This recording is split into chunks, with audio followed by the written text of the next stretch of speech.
Fadlinasi dia punya kenyataan. Alah, itu biar dia komen lah. Dan mengikat keresahan dalam kalangan rakyat mengenai kes rogol for 5 dengan students tingkatan 3. Dia nak langsungkan pengajian dan juga membenarkan students tu menduduki peperiksaan. As a law minister, saya boleh bagi clarification. Tak, saya tak boleh clarify sebab itu mungkin prosedur sistem KPM. Tapi bagi pihak undang-undang jenayah, itu satu jenayah.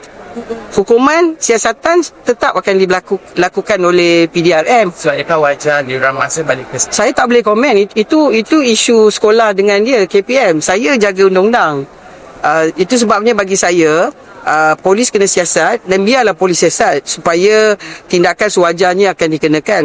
Sama ada DPP puas hati dengan siasatan dan kemudiannya ada bukti dan akan dikenakan pendakwaan seterusnya. Kalau dia bawah 18, sistem pendakwaannya dalam mahkamah kanak-kanak. Tapi dia masih akan didakwa di bawah kandung kesiksaan lah.